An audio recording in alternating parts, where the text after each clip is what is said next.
Hey guys, it's Angel. Welcome back to the channel, and today we're taking a look at a new release by Iris.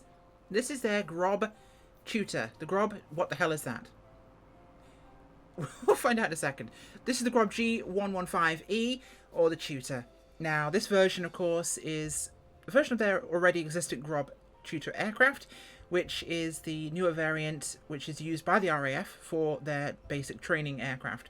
It's used in Australia, Belgium, Canada, Egypt, Finland, Kenya, Norway, Portugal, UAE, everywhere. Kind of popular. Now, Grob is a German company, and it produced this composite-built aircraft, which is a tandem fixed-gear GA type. Side-by-side seating, basically, rather than being one behind the other. Tandem may have been the wrong term there.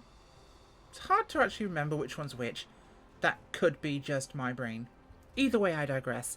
Now, the E version, which is this, has a 3-blade prop over the 2-blade on the previous D, and it is used by the Royal Air Force as its basic trainer one, although I believe it's due to be phased out in favour of its replacement, the Prefect T1, which is going to be interesting to see. I believe that one is a Grob aircraft as well. It is. It's a turboprop trainer.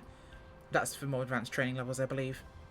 Now, it's carbon composite material construction, with its main fuselage and each spar being a single piece, which is actually very, very good construction. Now, this means it's aerobatically rated because of its strength, and it is also decently performing.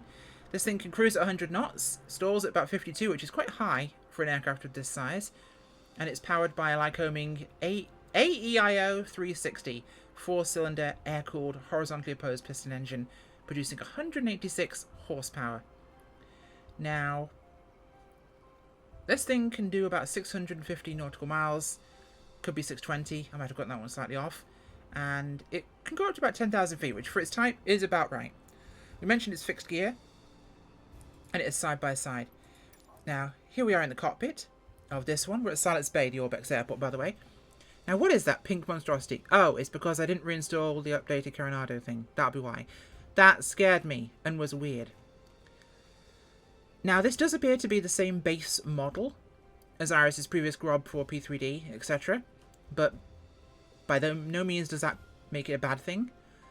That was a great 3D model at the time, and considering that they're exporting the whole thing a whole another time through the process, it's not a port. It's not physically a port because it can't be. The new sim won't take it that way. This is a fresh export based on what Iris told me with the last aircraft they did, the Jabiru. It was completely freshly exported with completely native stuff. This is compliant with Sim Update 5, and I have no issues whatsoever. That is something that does bother me slightly. It's kind of jaggedy. It's not a big deal, but it kind of bothers me. The shark mouth, it's cool, but it's a little jagged. Overall, considering it's carbon composite, not expecting tons of panel lines. It's clean, it's sharp. The liveries look good. Performance is decent from what I can see here. And this is the Tutor display livery, I believe, with the gorgeous wing design there. Love that. Let's head inside, take a look. Okay, so textures in the cockpit are nice.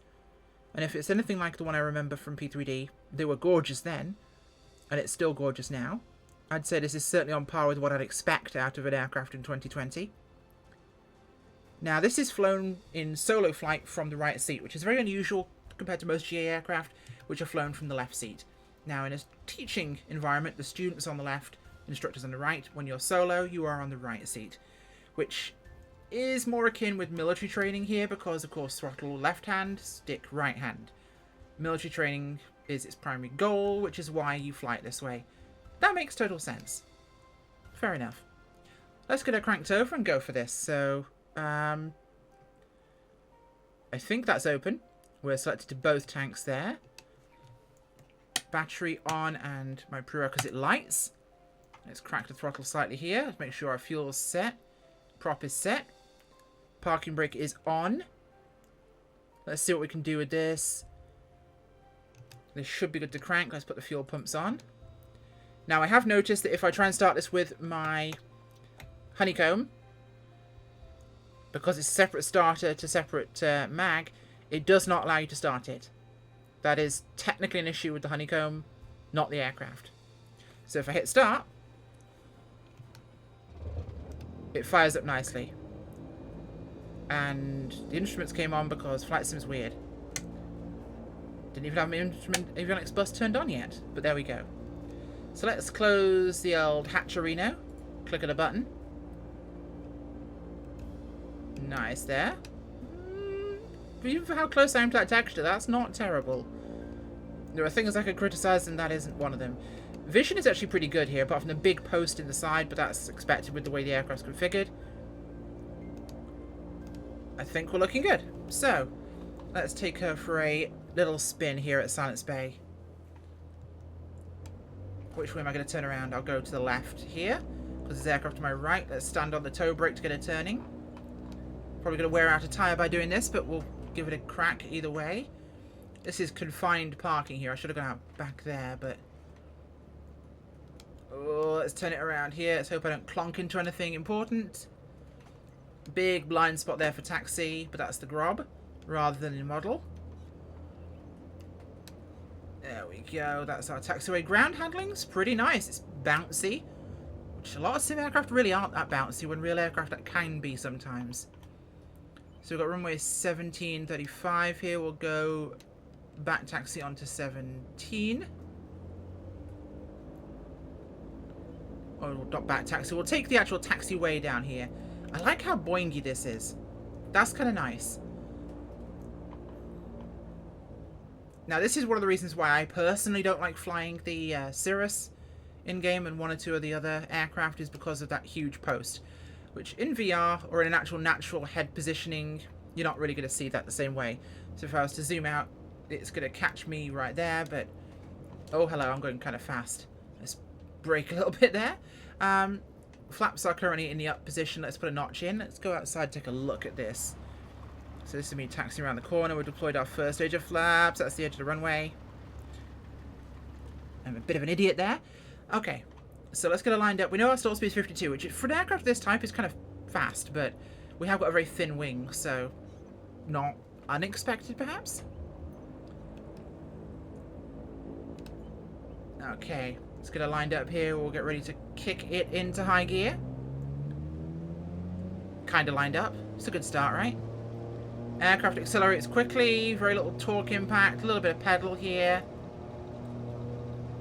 We're picking up speed, passing 50. A little bit of variance there. So we just lift her off the runway, nice and easy, climb out. That was surprisingly gentle. Okay. Climb her up here, we'll just knock the power back a notch. Keep an eye on our instruments there. Going for a good steady climb out here on runway heading. Aircraft has a lot of power behind it. We know it's got 186 horsepower. It's not particularly heavy, so it climbs very well. Let's see just how well it can climb. We're going to go for best, we'll try to maintain our climb rate here without losing too much speed. We're going up over 1,000 feet per minute here. We are starting to lose some speed. Where will we settle out? That's the question. We're holding about 73-ish knots. That's climbing really well, actually. Now, we know this is aerobatic, so we're going to give it a little bit of a kick here as we're outside Silence Bay. See what she can do for us. Let's level her off here. We'll just curve out over the coastline.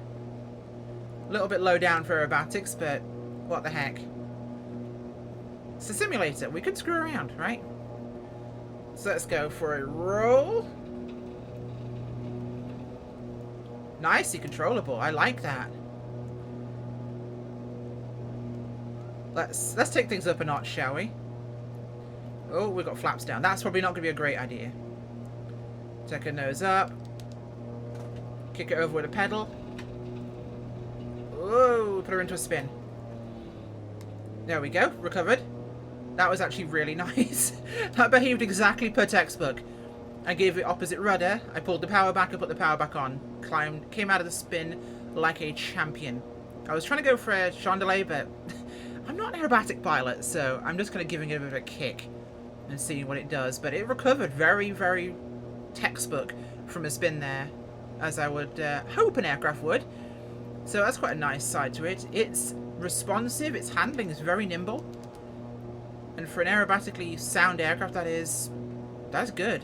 Let's try and actually do this properly this time. So we'll point our nose straight up here.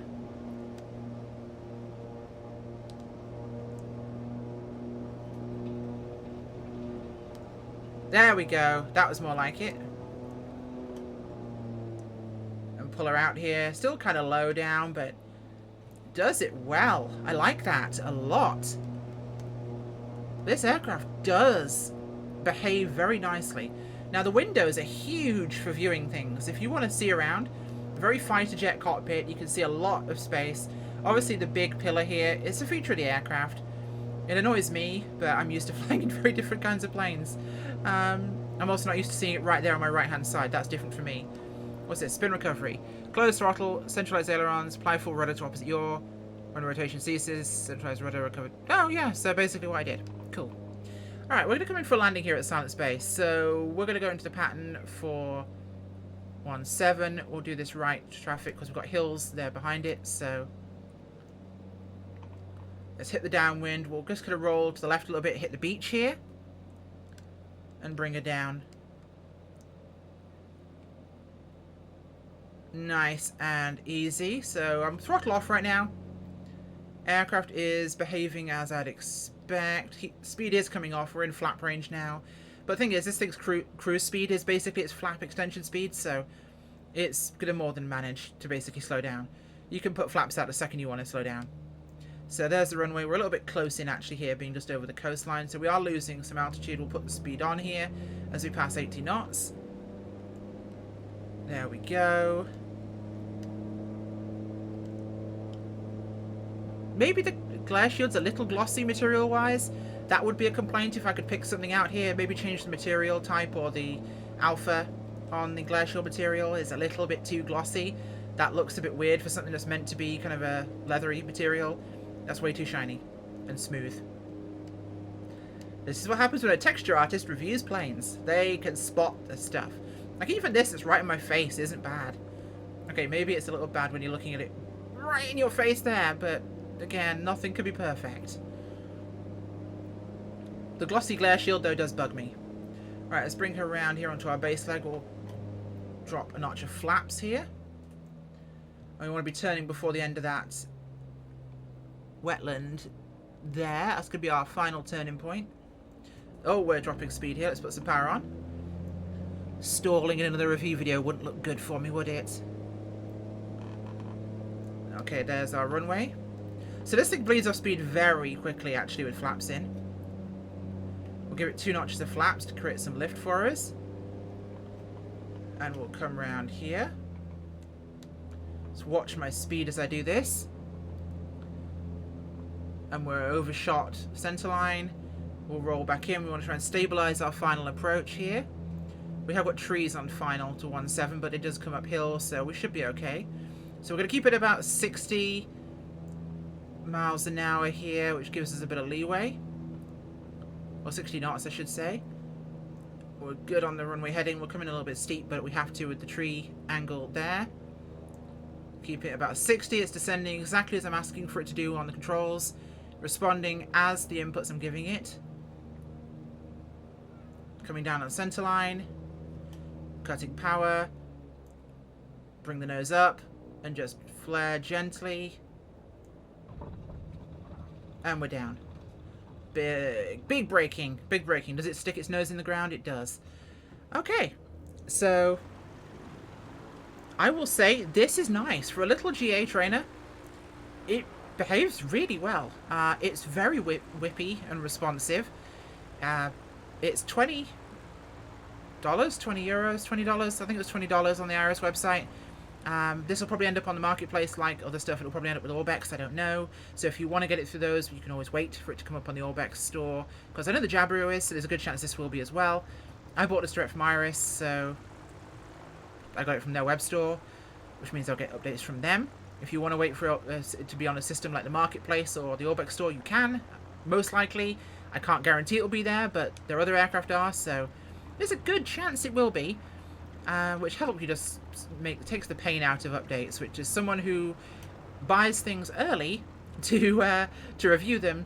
I usually get them direct from various developers' web stores, which means I have to then go and email update everything myself, which is a pain in the behind. Often, if it's a plane I fly a lot, I'll go and download it a second time when it's on one of the downloaders, where it takes the hassle out for me. This is probably one I will buy on one of those, because I enjoy this. This is a fun little plane, and really nice. Like I say, the glare shield bugs me. That's something that really bothers me. It's right in my face. I can see it really often. I know there's a good chance that Iris might see this video, so if you do, not hating, just I think that's one thing that I would fix myself. It's the only thing in the entire aircraft that I would call a problem for me. Should be fixable, should be fairly easily fixable in fact. It's the only thing I'd really criticise. Aircraft's performance was nice, I really like it. Sim performance has been great, I've had no FPS loss whatsoever. Sounds are good. Let's listen outside. Let's get ourselves right around here to the engine. How does this sound on the outside?